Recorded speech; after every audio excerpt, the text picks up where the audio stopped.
Puji Tuhan, shalom. Shalom. Selamat pagi Bapak Ibu Saudara-saudari sekalian. Apa kabar semuanya pagi ini? Semua diberkati Tuhan, amin. Puji Tuhan, kita bersyukur kepada Tuhan sampai detik ini. Tuhan menyertai kita dengan luar biasa. Tuhan memberkati kita dengan luar biasa. Itu adalah anugerah Tuhan, bukti kasih sayang Tuhan kepada kita semua. Baik Bapak Ibu Saudara, pada pagi hari ini saya mau mengajak kita untuk membuka Alkitab kita dalam kitab Kolose pasal 3. Kolose pasal 3 ayat 18 sampai ayat 21. Kolose pasal 3 ayat 18 sampai ayat 31. Tuhan mau mengajak kita pada hari ini tentang bagaimana membina kerukunan dalam keluarga kita. Baik itu keluarga secara jasmani maupun keluarga secara rohani. Tuhan mau supaya kita hidup di dalam keharmonisan, kerukunan. Yang belum dapat katakan amin. Semua saudara. Mari kita baca bersama-sama Kolose pasal 3 ayat 18 sampai dengan ayat 21. Hubungan antara anggota-anggota rumah tangga. 3, 2, 1. Hai istri-istri, tunduklah kepada suamimu sebagaimana seharusnya di dalam Tuhan. Hai suami-suami, kasihilah istrimu dan janganlah berlaku kasar terhadap dia. Hai anak-anak, taatilah orang tuamu dalam segala hal, karena itulah yang indah di dalam Tuhan. Hai bapak-bapak, janganlah sakiti hati anakmu, supaya jangan tawar hatinya. Sekali lagi kita akan baca Bapak Ibu. Suami-suami baca ayat 18. Habis itu istri-istri baca ayat 19. Lalu orang tua baca ayat 20. Ayat 21 anak-anak. Iya. Silakan suami-suami bacalah dengan segenap hati. 1, 2, 3. Hai istri-istri, tunduklah kepada suamimu sebagaimana seharusnya dalam Tuhan. Sekarang sebaliknya, istri-istri bacalah dengan segenap hatimu, dan suami-suami dengarlah dengan segenap hati. 1, 2, 3. Hai suami-suami, kasihilah istrimu dan janganlah berlaku kasar terhadap dia. Wow, luar biasa. Sekarang kedua orang tua. 1, 2, 3. Hai anak-anak, taatilah orang tuamu dalam segala hal, karena itulah yang indah dalam Tuhan. Selanjutnya anak-anak ayat 21. 1, 2, 3.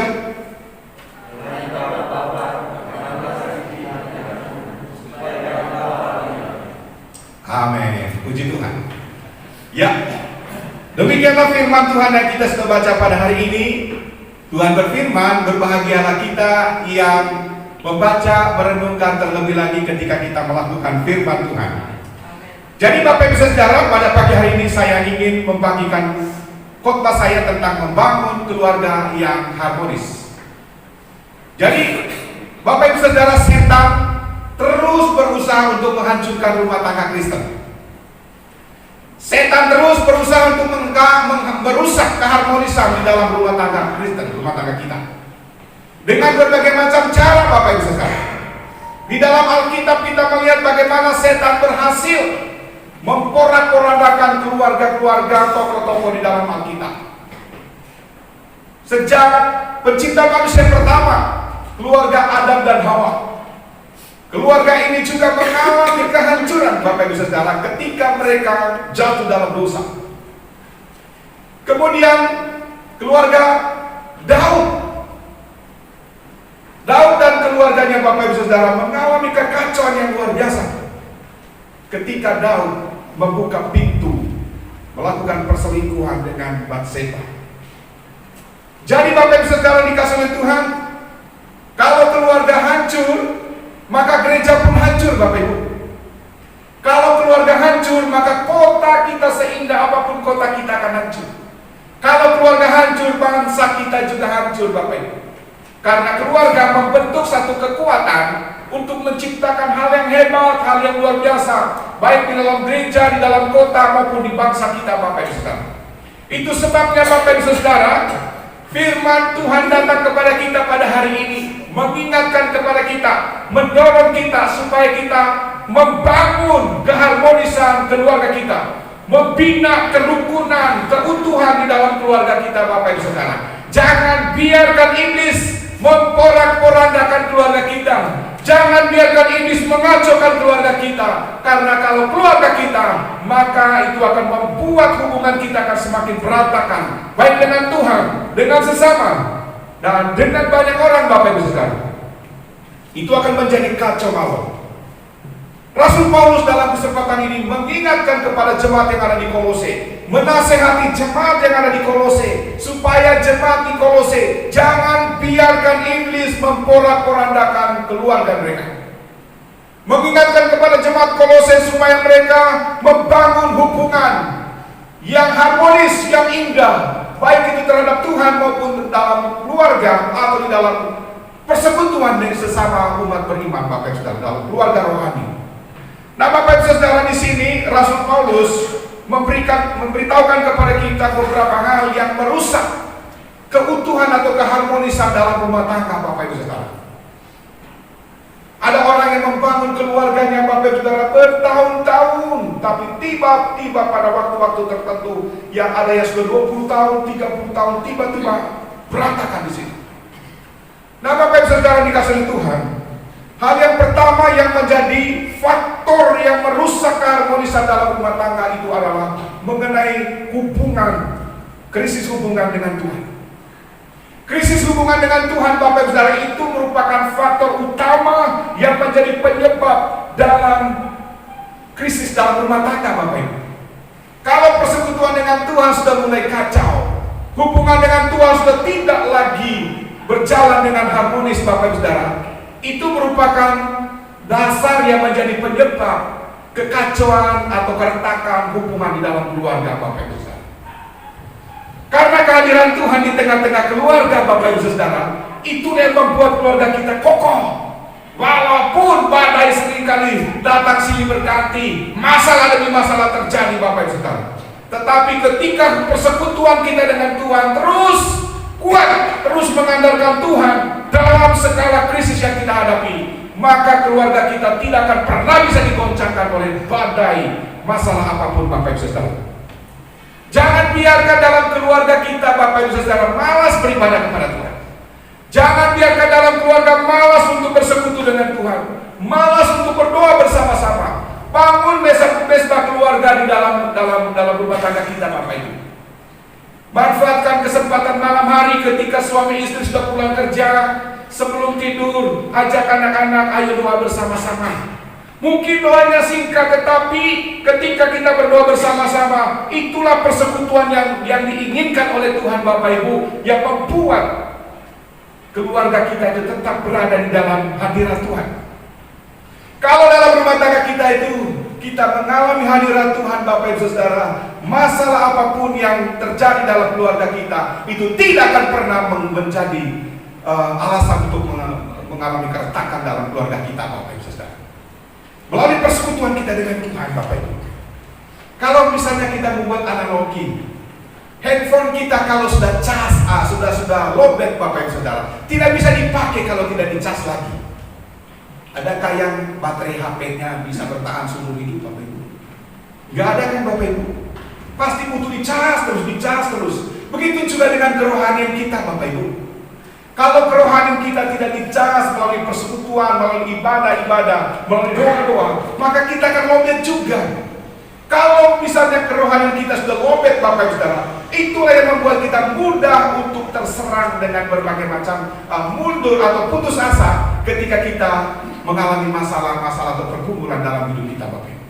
Tapi kalau misalnya baterai rohani kita semakin powerful, maka virus apapun yang datang dari luar, goncangan apapun yang datang dari luar, tidak akan pernah bisa membuat kita putus asa, tidak akan pernah bisa membuat kita mundur dari Tuhan, tidak akan pernah bisa membuat rumah tangga kita berantakan, Bapak Ibu Saudara.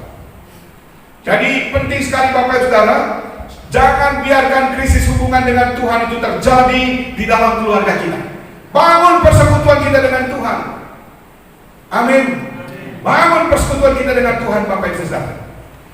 Ibadah kepada Tuhan tetap berjalan. Apapun masalah yang terjadi, jangan pernah berkata, ada masalah, untuk apa ke gereja? Ada masalah, tidak ada gunanya saya ke gereja. Salah Bapak Ibu. Justru pada waktu kita mengalami masalah itu, mari kita datang menghampiri hadirat Tuhan. Karena di hadirat Tuhan, masalah besar apapun, semua itu bisa dihadapi. Karena apa? Kita sudah dicas Bapak Ibu. Kerohanian kita, jiwa kita sudah dicas. Perasaan kita sudah dicas, pikiran kita sudah dicas, hati kita sudah dicas. Kalau hati kita sudah dicas dengan hadirat Allah, dengan kuasa Allah, masalah sebesar apapun kita bisa hadapi. Kita bisa tersenyum, kita bisa bersuka cita, kita bisa berdoa, kita bisa menyembah Tuhan. Kalau kita punya kerohanian itu sudah dicas Bapak Ibu Saudara. Coba kalau lobet Bapak Ibu Saudara, aduh, masalah kecil saja itu akan menjadi masalah besar yang menimbulkan keberantakan di dalam keluarga kita Bapak Ibu. Bangun mesbah keluarga di dalam rumah tangga kita, amin Bapak Ibu. Ya, bangun terus mesbah keluarga. Hubungan dengan Tuhan itu penting sekali. Ya, mungkin pada hari-hari tertentu karena sibuk mau berangkat kerja, mungkin masing-masing pergi, masing-masing berdoa kepada Tuhan. Karena masing-masing mimpi kerja, aduh, sebentar lagi jam 7, ayo cepat-cepat mandi, tidak sempat bersekutu bersama-sama. Tapi malam hari Bapak Ibu, saya pikir tidak ada alasan untuk tidak melakukan persekutuan, membuat mesbah keluarga. Bahkan beberapa menit Bapak Ibu kita nyanyikan satu pujian kalau bisa, kemudian doa bersama-sama, supaya keutuhan hubungan dengan Tuhan itu akan menciptakan keutuhan di dalam rumah tangga kita. Kemudian Bapak Ibu Saudara, yang kedua, faktor yang kedua yang menjadi penyebab krisis keharmonisan dalam rumah tangga itu adalah karena krisis hubungan dalam anggota keluarga. Itu sebabnya Bapak Ibu Saudara, Rasul Paulus memberitahukan kepada kita pada hari ini. Dia mengatakan apa? Hai istri-istri, tunduklah kepada suamimu sebagaimana seharusnya di dalam Tuhan. Seperti baca tadi, suami-suami semangat betul waktu baca ayat 18 ini. Sebaliknya istri-istri semangat juga, lebih semangat daripada suami-suami ketika baca ayat 19 ini. Karena memang ini penting Bapak Ibu. Mengapa Rasul Paulus bukan cuma di kitab Kolose, Rasul Paulus menyampaikan tentang bagaimana membangun atau membina hubungan yang akrab, hubungan yang harmonis, hubungan yang kuat di dalam rumah tangga. Karena ini memang sangat penting Bapak Ibu Saudara. Dia mengatakan, hai istri-istri, tunduklah kepada suamimu sebagaimana seharusnya di dalam Tuhan. Salah satu penyebab ketidakharmonisan dalam keluarga adalah karena kacaunya hubungan satu dengan yang lain di dalam keluarga Bapak Ibu Saudara. Istri tidak lagi tunduk kepada suami. Ya, suami tidak lagi mengasihi istri. Mengapa Bapak Ibu Saudara? Banyak alasan-alasan yang terjadi mengapa suami-suami tidak lagi mengasihi istri, mengapa istri-istri tidak lagi tunduk kepada suami. Banyak faktor. Kadang-kadang Bapak Ibu Saudara, ketika suami-suami pulang ke rumah, pulang kerja, bukannya disambut dengan sapaan yang baik daripada sang istri, tetapi disapa seperti bebek yang kebetulan saya pelihara, bebek yang pengen makan terus, atau ayam yang mau bertelur, satu aja telurnya, tapi dia berkotek sepanjang hari. Akhirnya suami nggak bisa betah di rumah. Kebetulan di tempat tetangga atau teman-temannya di kantor, di situ ada orang yang menyapa dia, memperhatikan dia, dibikinkan kopi, dibikinkan teh kalau dia suka teh, kemudian disapanya dia dengan lembut. Akhirnya apa Bapak Saudara? Dia lebih betah di sana. Dia pulang ke rumah hanya untuk memperlihatkan mukanya saja. Habis itu dia lembur sepanjang malam di tempat orang lain. Karena apa Bapak Ibu Saudara? Istri sudah tidak lagi melakukan bagiannya Bapak Ibu Saudara. Ya. Kemudian dalam hal mengelola keuangan, istri-istri harus pandai-pandai mengelola keuangan. Jangan berapapun yang diterima, begitu juga yang keluar. Sampai kiamat pun gak bakalan pernah kita memiliki uang yang cukup. Kadang-kadang ini merupakan hal-hal yang sederhana Bapak Ibu Saudara, yang menyebabkan suami-suami sudah tidak lagi betah di rumah. Atau kadang-kadang begini Bapak Ibu Saudara, waktu masih gadis, istri-istri itu cantik luar biasa, pakaiannya diperhatikan luar biasa, yang membuat sang suami, mantan pacar mempesona. Tapi begitu sudah menikah, daster terus dari pagi sampai pagi. Astagfirullah. Akhirnya sang suami jadi berpikir, manikah istriku hari ini ya? Mau dekat, ada aroma lain. Yang disalahkan apa? Babynya. Inilah baby ini. Dia tadi tipis, nah seperti itu. Jadi Bapak Saudara, kemudian yang lain, mengapa istri-istri juga tidak bisa tunduk kepada suami? Ada banyak alasan-alasan Bapak Saudara. Kadang-kadang suami-suami itu pelit terhadap istri. Adakah? Tapi di sini mana ada suami itu pelit? Itu di Bangladesh, di Palestina itu. Kalau dia gajian, kalau di gereja kita, semua dikasih sama istri. Ayo Mi, belanja Mi. Tapi kalau di Bangladesh, suami-suami di Bangladesh, Bapak Ibu, enggak begitu. Slip gajinya enggak tahu sama istri. Habis gajian enggak tahu istri itu berapa gaji suami saya. Itu yang membuat kadang-kadang istri orang-orang di Bangladesh itu Bapak Ibu, mereka enggak terlalu respect dengan suami mereka. Suami mau ngomong A, dia jawab B sampai Z. Karena apa Bapak Ibu Saudara? Suami-suami sudah tidak lagi memperhatikan istri. Siapa tahu istri itu masih butuh untuk lukis-lukis di sini kan, yang di sini kan, karena mereka butuh lukisan banyak Bapak Ibu. Karena lukisan itu yang membuat mereka semakin indah di mata sang suami. Dengar aja amin itu kenceng banget.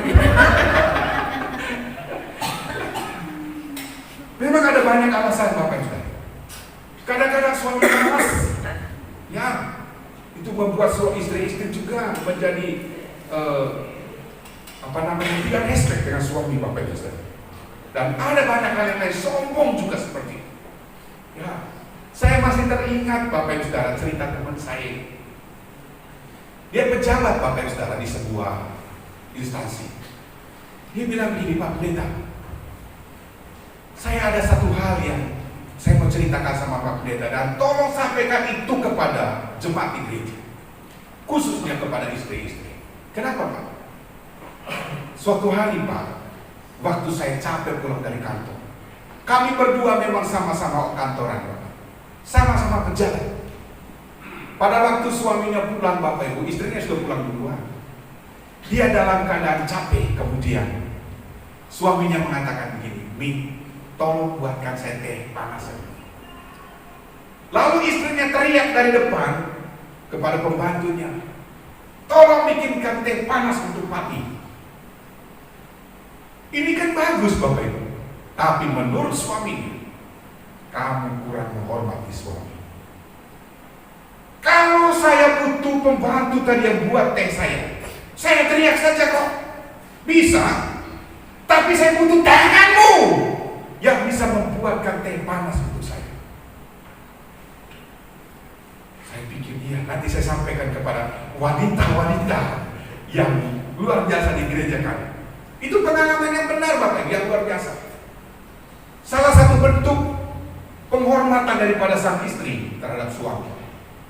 Ya, dia bilang kalau saya butuh teh tadi dan pembantu yang buat, saya teriak aja dari depan, dari ruangan tamu, tolong kamu buatkan teh panas untuk saya. Tapi saya butuh tanganmu sendiri yang membuat untuk saya. Enggak setiap hari juga Pak Pendeta. Kali itu saja, tak tahu entah kenapa hati saya pengen sekali supaya istri saya yang buat. Sebelumnya pembantu saya siapkan semua. Ternyata memang Bapak Ibu Saudara untuk mengetahui tentang hubungan Bapak Ibu, hubungan antara suami dengan istri. Ternyata sedang mengalami krisis hubungan di situ. Walaupun tetap sama-sama, tidur dalam satu kamar masih tetap sama, tetapi ada hal-hal yang menjadi catatan-catatan yang dicatat oleh suami dalam hatinya terhadap istri. Sebaliknya juga begitu Bapak Ibu Saudara. Dari istri juga menginginkan supaya suami memperlakukan istrinya dengan baik. Ya, jangan karena suami yang cari duit, istri diperlakukan dengan dianggap sebagai pembantu Bapak Ibu Saudara. Padahal kalau dihitung penghasilan suami di kantor atau di tempat pekerjaan, di perusahaan, dengan kalau dihitung pekerjaan istri di rumah, kira-kira lebih banyak siapa sebenarnya penghasilan saudara? Pagi-pagi dia siapkan ini dan sebagainya, kemudian sapu rumah, cuci pakaian, siapkan makanan, antar anak-anak ke sekolah dan sebagainya. Kalau dihitung dengan uang, gajinya seorang istri itu sangat besar. Nah, itu sebabnya Bapak Ibu Saudara dikasih Tuhan, untuk suami-suami perlakukan istri dengan sebaik-baiknya. Jangan hanya minta diperlakukan dengan sebaik-baiknya oleh istri, tapi perlakukan juga istri dengan sebaik-baiknya. Kemudian Bapak Saudara yang ketiga, oh iya, masih ada juga ya mengenai anak-anak. Di sini firman Tuhan memberitahukan supaya anak-anak taati orang tua dalam segala hal, karena itulah yang indah di dalam Tuhan. Taatilah orang tuamu. Jadi Bapak Saudara, penting sekali supaya anak-anak kita diajarkan taat dari sekarang. Jangan biarkan anak-anak memberontak terhadap orang tua. Karena kalau masih kecil dia memberontak kepada orang tua Bapak Ibu Saudara, apalagi pada waktu dia sudah semakin dewasa. Ada orang tua rohani kami, Bapak Ibu Saudara, beliau mengatakan begini, John, kalau kamu sudah tua, jangan berpikir untuk tinggal dengan anak.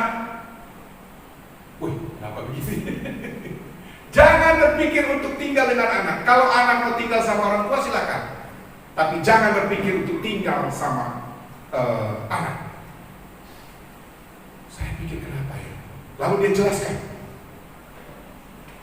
kadang-kadang John, waktu kita sudah tua, kita kan pengennya supaya menikmati kehidupan di masa tua kita. Tapi tidak semua anak itu John yang mengasihi orang tuanya. Kadang-kadang anak itu sebel dengan orang tua, memperlakukan orang tua dengan kasar yang menyakiti hati orang tua. Kadang-kadang ketika dalam waktu-waktu tertentu kata-kata mereka menyakiti hati kita. Saya memberitahukan kepada kamu juga, papi mami sudah melakukannya, kamu juga begitu. Sesulit apapun dalam kehidupanmu dengan istrimu nanti, kamu tetap menikmati kebersamaan berjuang di hidup. Jadi Bapak Saudara, karena apa Bapak Ibu? Karena dia belajar dari banyak rumah tangga yang tidak menghormati anak-anak yang tidak menghormati orang tua. Kadang-kadang orang tua diperlakukan sebagai pembantu dalam rumah tangga mereka. Bapak Ibu Saudara, jangan. Bapak Ibu yang masih ada orang tua, jangan pernah memperlakukan orang tua dengan kasar.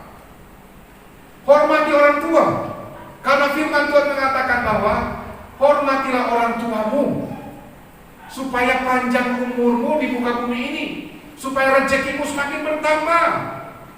Jangan memperlakukan orang tua dengan kasar. Amin. Perlakukan orang tua dengan baik Bapak Ibu. Karena begini Bapak Ibu, waktu mereka masih kuat, orang tua masih kuat, masih hidup, kadang-kadang anak-anak tidak berpikir panjang. Kata-kata diucapkan itu sembarangan terhadap orang tua, menyakiti hati orang tua. Tapi begitu orang tua memutuskan nafas terakhir, kita tidak bisa berbuat apa-apa untuk mereka. Ketika mereka sudah meninggal dunia, kita baru ingat, seandainya mamaku masih ada, seandainya bapakku masih ada, saya akan memeluk mereka, saya akan memperlakukan mereka, saya akan melayani mereka dengan baik. Kita menyesal seumur hidup karena perlakuan kita pada waktu mereka masih hidup. Saya salah satu orang yang menyesal dengan kehidupan saya Bapak Ibu Saudara terhadap orang tua saya. Karena apa? Saya tinggal jauh dengan orang tua saya. Tetapi salah satu cara saya supaya saya bisa memperhatikan mereka Bapak Ibu Saudara, saya selalu satu mendoakan mereka. Yang kedua, saya memperhatikan kebutuhan-kebutuhan mereka. Jadi Bapak Ibu Saudara, mertua saya saja hari ini saya bilang kepada istri saya, apa yang diinginkan oleh mama karena tinggal mertua perempuan, berikan kepada dia, lakukan kepadanya selama dia masih hidup. Karena kalau dia sudah tidak ada lagi di dunia ini, kita akan menjadi orang yang menyesal selama kita masih kuat, tidak bisa memperhatikan orang tua kita dengan baik, memperlakukan orang tua kita dengan baik. Apa yang dia inginkan, berikan kepada dia. Jadi Bapak Ibu Saudara, itu salah satu cara bagi kita supaya ketika mereka nanti meninggal dunia ini, kita puas Bapak Ibu.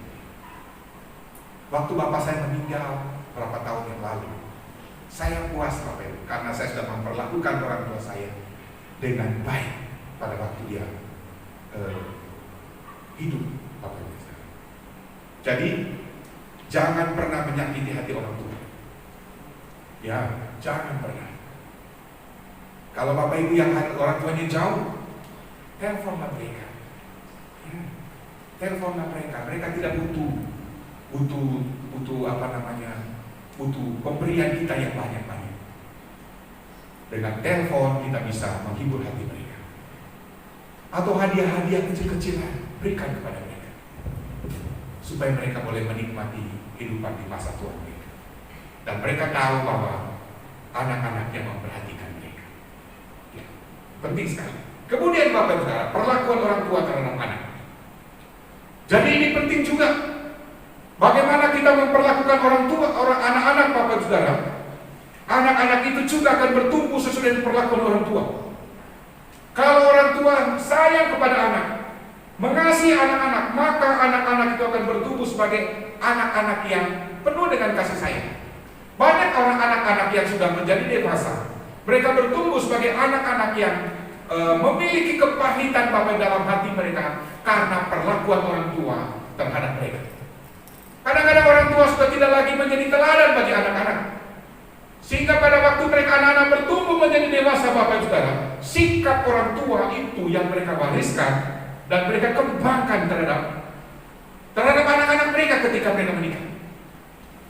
Bapak Ibu Saudara, sadar atau tidak, cara kita mendidik anak itu dipengaruhi oleh memori kita pada waktu kita diperlakukan oleh orang tua kita. Cara orang tua kita mendidik kita dulu itu sangat mempengaruhi bagaimana kita memperlakukan anak-anak kita. Oleh sebab itu kita yang sudah di dalam Tuhan ini, kalau misalnya dulu kita pernah diperlakukan dengan salah oleh orang tua kita, ingatlah mereka tidak pernah salah, karena mereka tidak tahu bagaimana cara mendidik anak. Sekarang kita sudah di dalam Tuhan, mari kita memperlakukan atau mendidik anak-anak kita dengan cara sesuai dengan firman Tuhan, Bapak. Sehingga anak-anak kita, mereka akan menjadi anak-anak yang berprestasi. Karena apa Bapak Ibu Saudara? Karena mereka mengikuti teladan orang tua yang luar biasa. Mulai hari ini Bapak Ibu Saudara, belum terlambat. Mari kita doakan terus anak-anak kita. Doakan terus mereka. Perlakukan mereka dengan baik. Ya, walaupun kadang-kadang anak-anak itu mengesalkan, menjengkelkan, malas kadang-kadang. Atau kalau misalnya panggil sekali, 2 kali, 10 kali baru dia datang. Kadang-kadang seperti itu. Tetapi Bapak Ibu Saudara, sebagai orang tua, mari kita tetap menunjukkan kasih sayang kita terhadap anak-anak. Karena kasih sayang kita atau perlakuan kita terhadap anak-anak hari ini, itu akan melahirkan anak-anak yang berprestasi ke depan. Seperti itu. Jangan juga terlalu manja dengan anak-anak Bapak Ibu. Beri disiplin kepada anak-anak kita. Ada juga orang-orang yang terlalu memanjakan anak-anak sehingga anak-anak tidak menghormati orang tua. Ada waktunya kita manjakan mereka, tapi ada waktunya kita beri disiplin kepada mereka ketika mereka tidak melakukan seperti apa yang seharusnya mereka lakukan. Kalau anak-anak saya jam 1 atau jam 2 harus tidur siang, tidak ada kata tidak, harus tidur siang. Karena apa Bapak Ibu Saudara? Supaya mereka bisa sehat. Dalam hal yang lain-lain juga harus dibatasi Bapak Ibu. Kadang-kadang kasih sayang kita merusak masa depan anak-anak. Saking sayangnya kita beri dia HP dari pagi sampai pagi, itu membuat anak-anak kita juga jadi rusak mental mereka. Harus ada waktu untuk disiplin, harus ada waktu juga untuk memanjakan mereka Bapak Ibu dengan apa yang kita bisa lakukan untuk mereka. Kemudian Bapak Saudara, yang ketiga yang terakhir adalah faktor yang ketiga yang menyebabkan krisis dalam membangun rumah tangga kita Bapak Saudara adalah mengenai karena krisis hubungan dalam keluarga rohani Bapak Ibu. Penting sekali bagi kita Bapak Ibu. Persekutuan dalam keluarga rohani itu sangat penting Bapak Ibu. Dalam gereja, jemaat dengan jemaat penting sekali membangun persekutuan bersama-sama. Karena dalam Ibrani pasal 10 ayat 25 di situ dikatakan, janganlah kita menjauhkan diri dari pertemuan-pertemuan ibadah kita seperti dibiasakan oleh beberapa orang, tetapi marilah kita saling menasihati ini pada waktu kita membangun persekutuan dengan saudara-saudara seiman kita yang lain dalam jemaat Bapak Ibu. Di situ kita saling menasihati, di situ kita saling mendoakan Bapak Ibu, di situ kita saling melayani satu dengan yang lain. Di gereja kita ada namanya kelompok keluarga Allah, membangun persekutuan satu dengan yang lain. Dari rumah mungkin ibu-ibu ada masalah dengan suami atau dengan anak, sampai di kelompok sel, di situ boleh menyampaikannya, didoakan dan sebagainya. Dan banyak lagi yang lain Bapak Ibu. Bangun persekutuan kita dalam keluarga rohani. Ya, jadi jangan menganggap enteng Bapak Ibu Saudara dengan keluarga rohani itu. Keluarga rohani seperti ini sangat penting untuk menciptakan keharmonisan, kerukunan di dalam keluarga kita secara jasmani Bapak Ibu. Ya, karena pada waktu kita bersama-sama, kita bisa mendoakan satu dengan yang lain. Dalam kelompok keluarga Allah penting sekali Bapak Ibu, supaya kita saling menasihati satu dengan yang lain. Ya, jadi Bapak Ibu Saudara, mari kita membina hubungan di dalam keluarga kita, terus menciptakan keharmonisan dalam keluarga kita Bapak Ibu. Melalui persekutuan dengan Tuhan itu harus dikembangkan. Kemudian persekutuan, hubungan di dalam keluarga harus dikembangkan dan harus diperhatikan. Dan persekutuan dengan saudara-saudara seiman kita di dalam jemaat harus diperhatikan Bapak Ibu. Amin. Mari kita merenungkan firman Tuhan.